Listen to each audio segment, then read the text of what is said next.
Hello दोस्तों, नमस्कार। Welcome to this video. उम्मीद करता हूँ आप सबकी पढ़ाई बहुत अच्छी चल रही होगी। आप जानते हैं आपको यहाँ पर मिल रहा है जीआईसी के लिए प्रैक्टिस सेट, खास करके जीआईसी एलटी ग्रेड के लिए। जी हाँ, तो आप जानते हैं ये प्रैक्टिस सेट आपको पर डे शाम को 6 से 7 8 20 के बजे के आसपास तक मिल जाता है।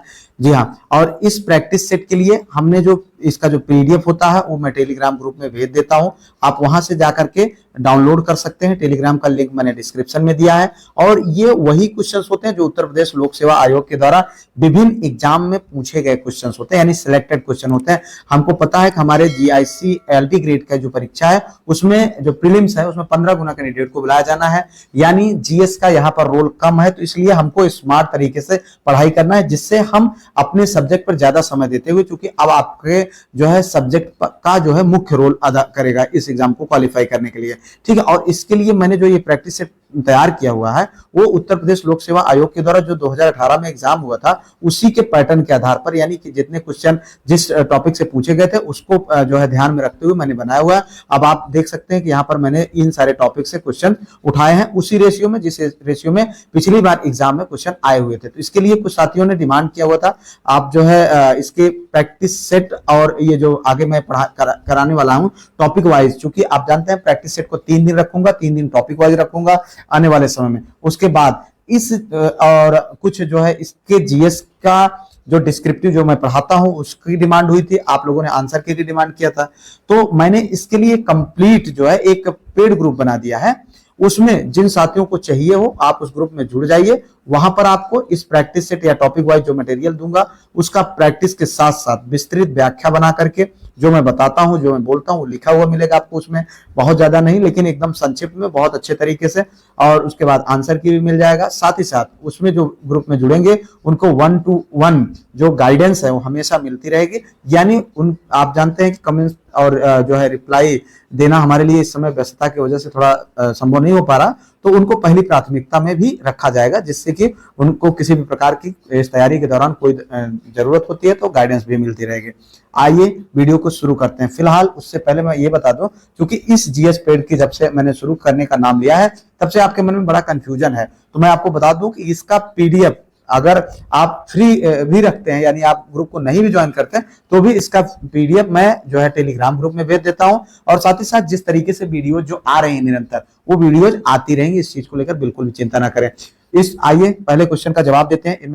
इनमें से कौन गजनी राजवंश का संस्थापक था? तो पहला ऑप्शन है आपका अलप्तगीन, दूसरा है महमूद, तीसरा है सुबक्तगीन, चौथा इस्माइल। ठीक है, तो ये देखिए बहुत इंपॉर्टेंट क्वेश्चन है, इसको बहुत बार पूछा गया है। तो इसका जो सही आंसर है वह है अलप्तगीन। जी हाँ, क्योंकि थोड़ा सा रुकिए समझिएगा बात को। इसको बहुत जगह पर इसका जो गजनी राजवंश के संस्थापक के रूप में सुबक्तगीन को भी बताया गया है, लेकिन इन एग्जाम्स में जो आयोग ने माना है वो अलप्तगीन को माना है। तो थोड़ा सा इसको भी आप अपने ध्यान में रखें। और अलप्तगीन का गुलाम जो है सुबक्तगीन था, और ये उसके बाद गद्दी पर यही बैठा। ठीक है, और इसके बाद फिर गद्दी पर महमूद बैठा था, महमूद गजनवी। जी हाँ, और महमूद गजनवी कैसे बैठा? अपने छोटे भाई इस्माइल को मार करके। तो यहां पर बात को समझिएगा, सुबक्तगीन के दोनों एक पुत्र हैं, महमूद गजनवी और इस्माइल। ठीक है, तो यहां पर इसके बाद गद्दी पर महमूद गजनवी ही बैठता है। तो यहां पर आपका जो अभी के लिए सही आंसर है वह है अलप्तगीन। आप थोड़ा सा महमूद गजनवी के बारे में आपको जानना चाहिए। महमूद गजनवी आप जानते हैं कि भारत पर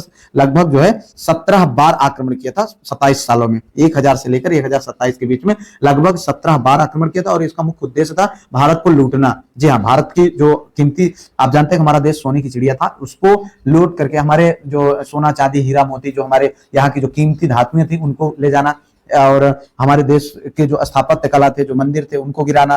ठीक है, इसका मुख्य उद्देश्य था। उसमें जो सबसे प्रमुख माना जाता है, जो पहला इसने एक बार जो पहला आक्रमण इन्होंने किया था 1000 ईस्वी में किया था, और किसके समय किस पर किया था? जयपाल पर किया था। जयपाल पराजित हुआ और वह जो है आत्महत्या कर लेता है। ठीक है, तो इस तरीके से इन्होंने कई जो है आक्रमण किया।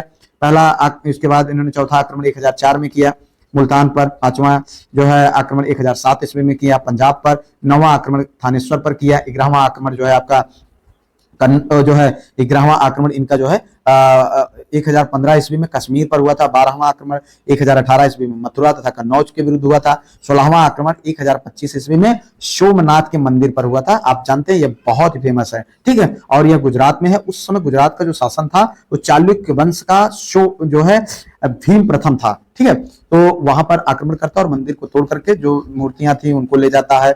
आप सब जानते हैं उसके बारे में, ठीक है। तो आप समझ सकते हैं कि महमूद गजनवी हमारे देश को कितना नुकसान पहुंचाया था।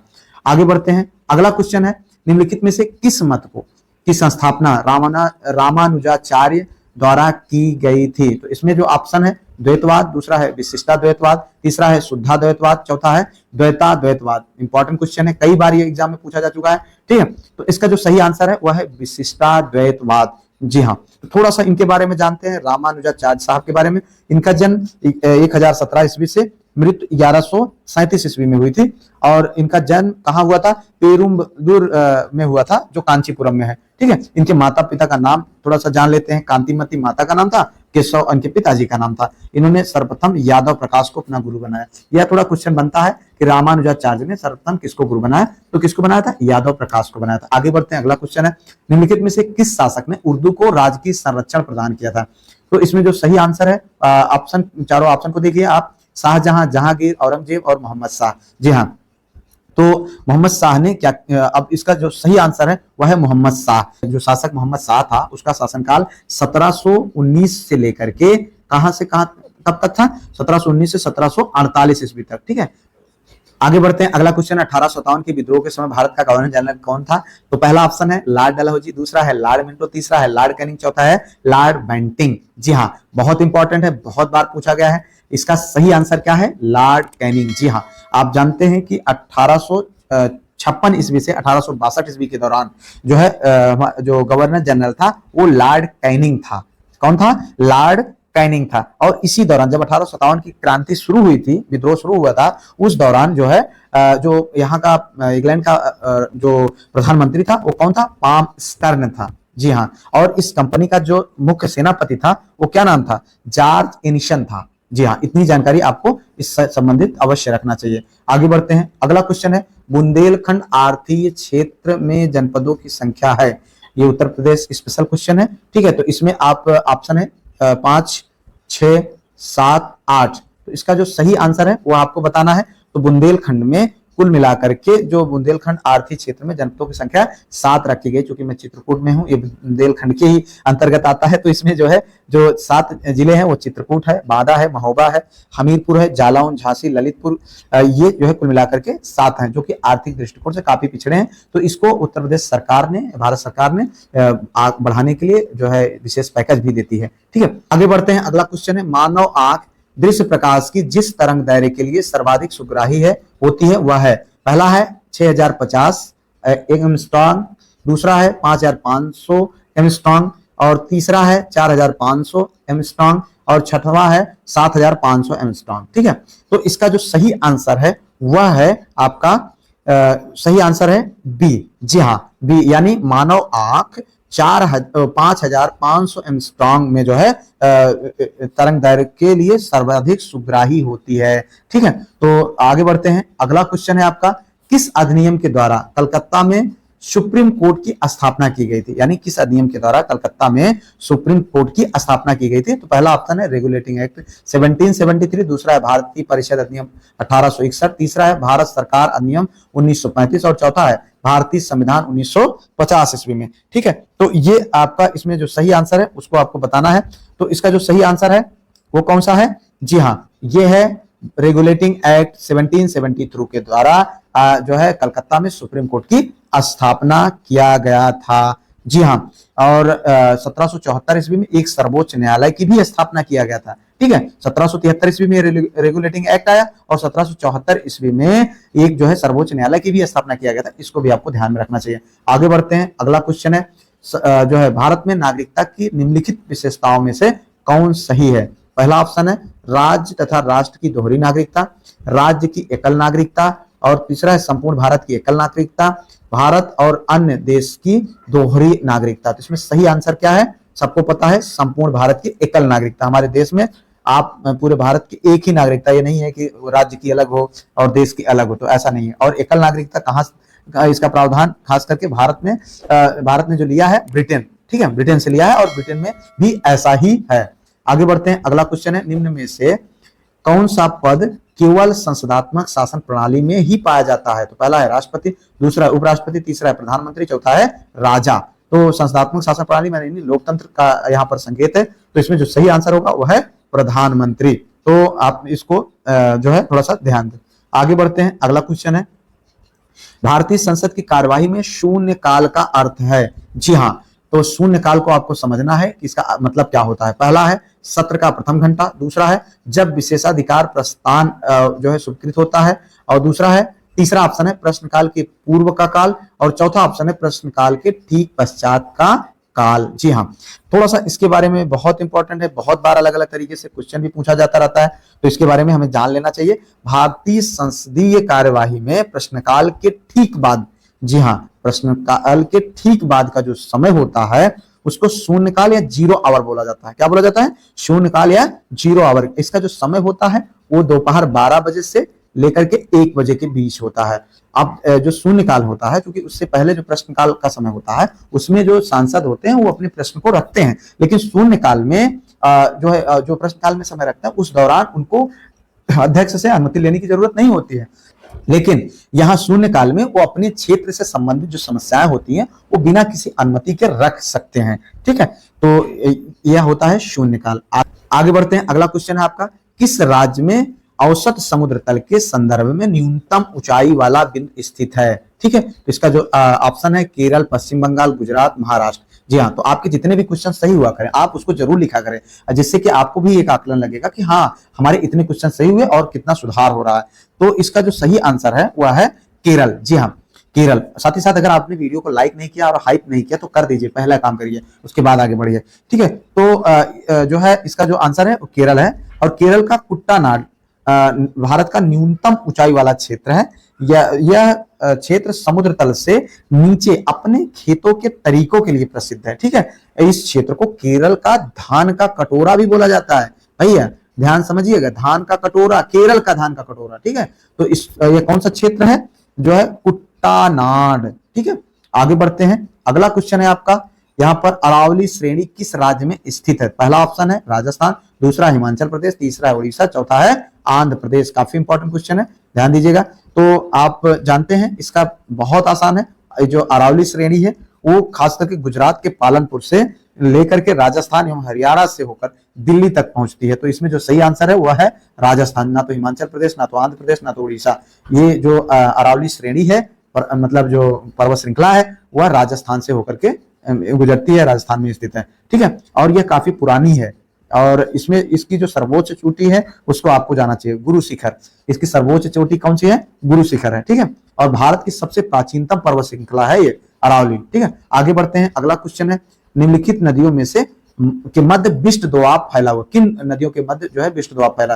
पहला है रावी एवं ब्यास, दूसरा है ब्यास एवं सतलज, तीसरा है झेलम एवं चिनाब, चौथा है चिनाब एवं रावी। तो इसका जो सही आंसर है वो आपको बताना है। तो इसका जो सही आंसर है वह ब्यास एवं सतलज। जी हाँ, कहाँ है?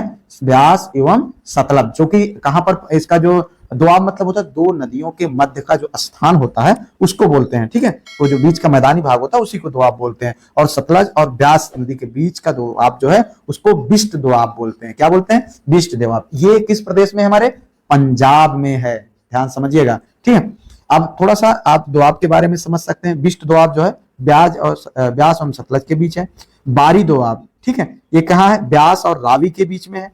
और रचना दोआब रावी चिनाव के बीच में है। और चाज दोआब चिनाव और झेलम के बीच है। सिंध सागर दोआब ये झेलम और सिंधु नदी के मध्य है। ठीक है, आगे बढ़ते हैं, अगला क्वेश्चन है, निम्नलिखित राज्यों में से किसकी सर्वाधिक तट रेखा है? तो इसमें आप देखिए तट रेखा वाले क्षेत्र हैं ये चारों, इनमें से किसकी सबसे ज्यादा है?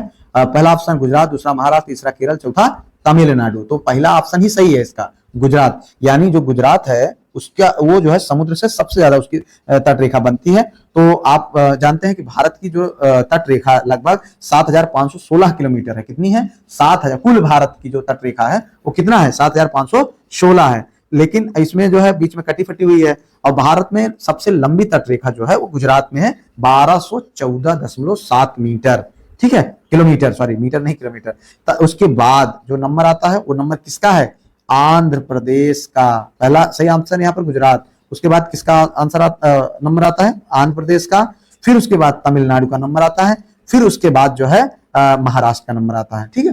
तो यहाँ पर ये ऑप्शन आपका सही है, कौन, गुजरात। आगे बढ़ते हैं, अगला क्वेश्चन है आपका, ठीक है। फूलों की घाटी अवस्थित है, कहां पर है भैया, फूलों की घाटी केरल में है, जम्मू कश्मीर में, उत्तरांचल में है, हिमाचल प्रदेश में।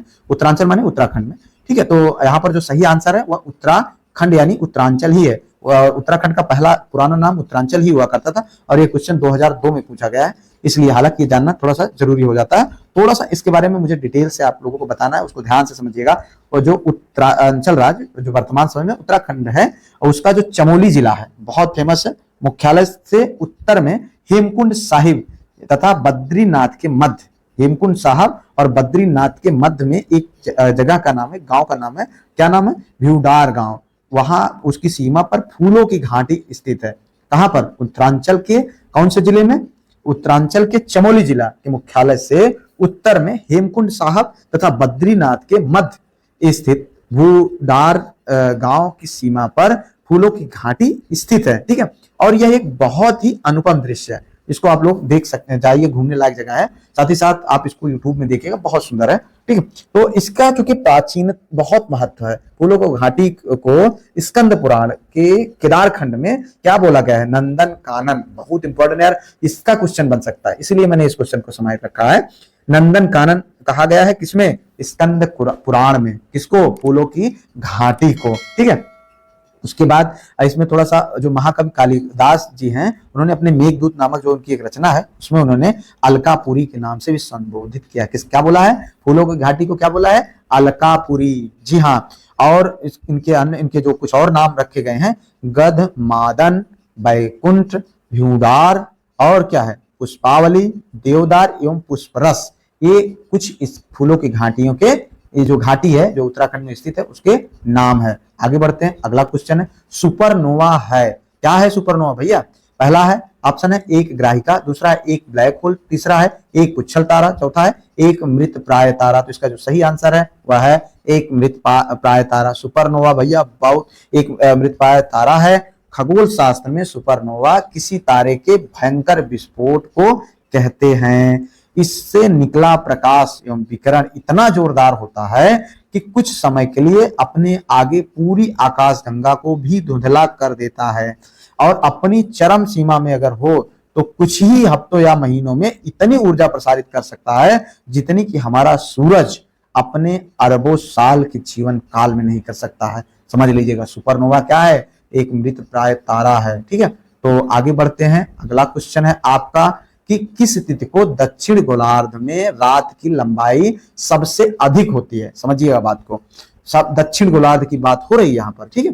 तो इसमें जो ऑप्शन है 21 मार्च, 21 जून, 23 सितंबर और 23 दिसंबर। तो सही आंसर इसका है, आपको बताना है ये क्या है, जो, जी हाँ, बी आंसर यानी 21 जून, ठीक है। तो 21 जून को दक्षिण गोलार्ध में रात की लंबाई सबसे अधिक होती है। और आप जानते हैं कि हमारे यहाँ उसी दिन 21 जून को जो है सबसे बड़ा दिन होता है उत्तरी गोलार्ध में, क्योंकि हम लोग उत्तरी गोलार्ध में, तो हमारे यहाँ सबसे बड़ा दिन होता है, ठीक है। और 22 दिसंबर को हमारे यहाँ सबसे छोटा दिन होता है। और इसके ठीक विपरीत दक्षिणी गोलार्ध में 22 दिसंबर को सबसे बड़ा दिन और 21 जून को सबसे छोटा दिन होता है, यानी सबसे बड़ी रात होती है दक्षिण गोलार्ध में, ठीक है। तो आगे बढ़ते हैं, अगला क्वेश्चन है आपका, निम्नलिखित में से कौन सी नदी ऑस्ट्रेलिया में नहीं बहती। भैया ध्यान से देखिएगा, यहाँ पर ये है मामला, ठीक है।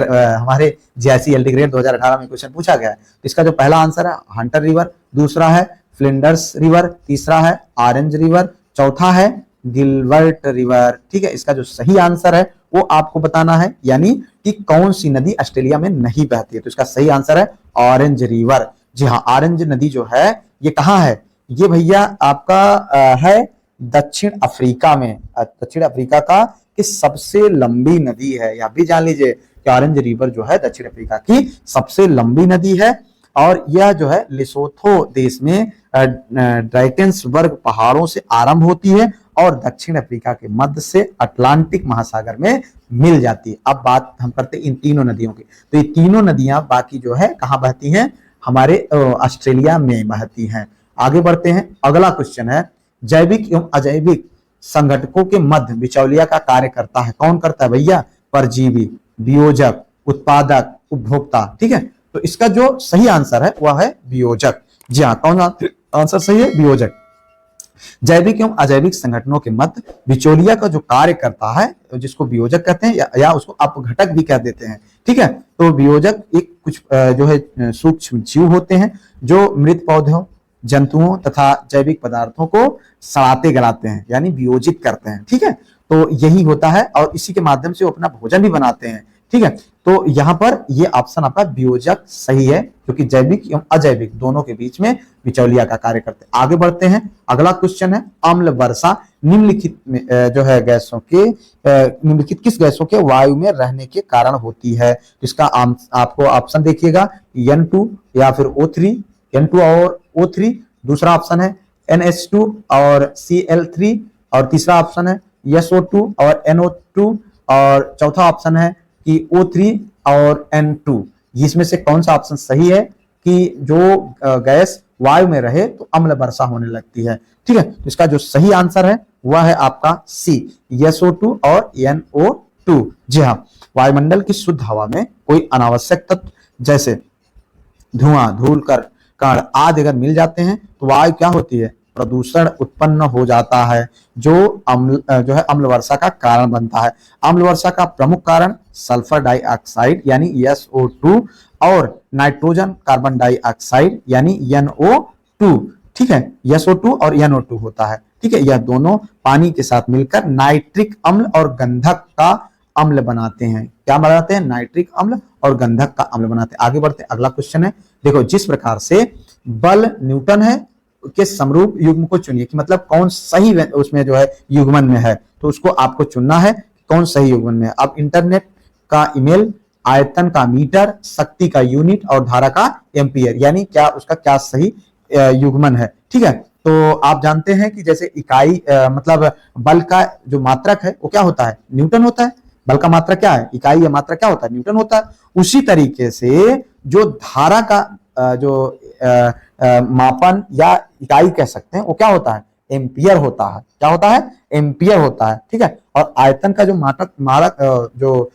आयतन का जो मापक होता है या इकाई होती है वो मीटर, यहाँ पर मीटर 3 होता है। ठीक है, उसके बाद जो है अगला जो क्या बोलते हैं उसका शक्ति का जो मापक होता है वह क्या होता है? यूनिट नहीं होता भैया, वाट होता है। शक्ति का जो मापक यानी बिजली का जो मापक होता है वो वाट होता है। आगे बढ़ते हैं, अगला क्वेश्चन है आपका, निम्नलिखित में से कौन सा मूल तत्व है? ठीक है, इसमें आपको बताना है कि ये जो रेत है मूल तत्व, हीरा है, संगमरमर है, शक्कर है। इसका सही आंसर आपको है बी आंसर, यानी हीरा। जी हाँ, मूल तत्व क्या है? हीरा है। कौन सा तत्व मूल तत्व है? तो हीरा है। आप जानते हैं हीरा रासायनिक रूप से कार्बन का शुद्धतम रूप है। ठीक है, अतः यही एक मूल तत्व है। रेत जो है, संगमरमर जो है, शक्कर जो है, इसमें क्या होता है? ठीक है, यह मूल तत्व नहीं है, क्योंकि रेत जो है सिलिकॉन और जो है ऑक्सीजन का यौगिक है। रेत किसका किसका यौगिक है? सिलिकॉन और ऑक्सीजन का यौगिक है। और शक्कर जो है कार्बन, हाइड्रोजन एवं ऑक्सीजन का यौगिक है। आगे बढ़ते हैं, अगला क्वेश्चन है, जीवों की उत्पत्ति की आधुनिक विचारधारा किसने दिया है? पहला ऑप्शन मिलर, दूसरा डार्विन, तीसरा खुराना, चौथा ओपेरियन। ठीक है, तो इसका जो सही आंसर है वो है ओपेरियन। जी हाँ, तो ओपेरियन जो सही आंसर है। जीवों की उत्पत्ति की आधुनिक विचारधारा किसने दिया था? 1924 में ओपेरियन साहब ने दिया था। ठीक है, मिलर ने प्रयोग के द्वारा इसे सिद्ध किया था। किसने सिद्ध किया था? मिलर ने। यहाँ पर देने की बात, विचारधारा की बात हो रही, तो ये सही आंसर है, लेकिन सिद्ध किसने किया था? मिलर ने किया था। और डार्विन साहब आप जानते हैं कि इन्होंने प्राकृतिक चयन द्वारा जीवों की उत्पत्ति का मत दिया था। ठीक है, आगे बढ़ते हैं, अगला क्वेश्चन है हमारा जो है, भारत का पहला स्वदेश में विकसित रिमोट सेंसिंग उपग्रह जो है किसके माध्यम से प्रक्षेपित किया गया था? इसका जो पहला ऑप्शन है श्रीहरिकोटा, दूसरा फ्रेंच गुयाना, तीसरा है वाइकोनोर है केप कैनेडी। ठीक है, इसको जो है लिखा थोड़ा सा मिसप्रिंट है यहाँ पर, हालांकि ऑप्शन में यही होता है वाइकोनोर करके। ठीक है, तो इसका जो सही आंसर है वो यही है, वाइकोनोर या वाइकोनोर। ठीक है, तो भारत का जो पहला remote sensing satellite IRS 1A वो 17 मार्च यानी 17 मार्च 1988 को बैकानूर से सोवियत संघ की मदद से, किसकी मदद से? सोवियत संघ की मदद से प्रक्षेपित किया गया था, लॉन्च किया गया था। आगे बढ़ते हैं, अगला क्वेश्चन है आपका बंद अर्थव्यवस्था। क्या? बंद अर्थव्यवस्था यानी क्लोज इकोनॉमी से आप क्या समझते हैं? निर्यात बंद, आयात निर्यात बंद, आयात बंद, नियंत्रित पूंजी। इसका क्या आंसर होगा सही? इसमें आपको बताना है। तो इसका जो आंसर है बी यानी आयात निर्यात बंद। जी हाँ, आयात निर्यात बंद तो यानी वो अर्थव्यवस्था बंद यानी क्लोज इकोनॉमी हो गया। अब आप ऐसी अर्थव्यवस्था जिसमें अंतरराष्ट्रीय व्यापार व्यवस्था में किसी अंतरराष्ट्रीय पूंजी का हस्तक्षेप ना हो, अर्थात विश्व के देशों के साथ व्यापार ना हो रहा हो यानी अपने देश में व्यापार हो रहा हो, तो उसको हम क्या बोलते हैं? क्लोज इकोनॉमी बोलते हैं यानी बंद अर्थव्यवस्था बोलते हैं। ठीक है, तो जो है उसके बाद आगे बढ़ते हैं। अगला क्वेश्चन है आपका कि जो है निम्नलिखित में से कौन सी पंचवर्षीय योजना अपने निर्धारित समय पर प्रारंभ नहीं हो सकी? पहला ऑप्शन 11वीं, दूसरा 12वीं, तीसरा 9वीं, चौथा 8वीं। तो इसका जो सही आंसर है वो आपको बताना है। चौथा इसका आंसर है 8वीं अर्थव्यवस्था। और यह अर्थव्यवस्था कब से कब तक थी? इसको 1992 से 97 तक इसका जो है कार्यकाल रखना था। लेकिन आप जानते हैं उस समय जो राजनीतिक जो है अस्थिरता थी, इसकी वजह से यह सही समय पर संचालित नहीं हो सका था। ठीक है, तो 8वीं पंचवर्षीय योजना अपने निर्धारित समय पर प्रारंभ नहीं हो सकी। ठीक है, आगे बढ़ते हैं। अगला क्वेश्चन है आपका भारतीय रेल को सर्वाधिक आय प्राप्त होती है कहां से? सवारी से, माल भाड़े से, पर्यटन एवं खान पान सेवाओं से, बिना टिकट यात्रियों के जुर्माने से। ठीक है, इसमें जो सही आंसर है वह है माल भाड़े से।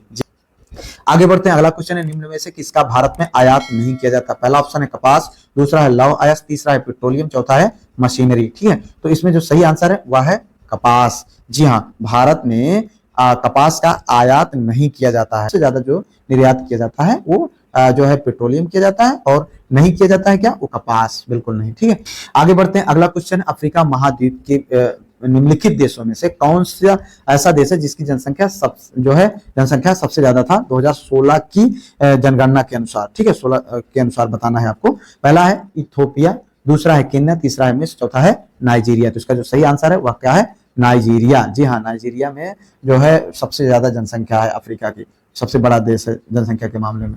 आगे बढ़ते हैं। अगला क्वेश्चन है उत्तर प्रदेश के निम्न जनपदों में से किस एक को अंतरराष्ट्रीय सीमा स्पर्श नहीं करती? तो पहला ऑप्शन है बलरामपुर को, दूसरा बस्ती को, तीसरा है पीलीभीत को, चौथा है बस्ती को। तो इसका जो सही आंसर है वह है बस्ती को। आप जानते हैं कि उत्तर प्रदेश के कुछ जिले हैं जिनको कह सकते हैं 7 ऐसे जिले हैं जहां पर अंतरराष्ट्रीय सीमा सटी हुई है। अंतरराष्ट्रीय माने एक हमारे देश से दूसरे राष्ट्र की यानी भारत से अलग किसी, वो कौन सा देश है? नेपाल।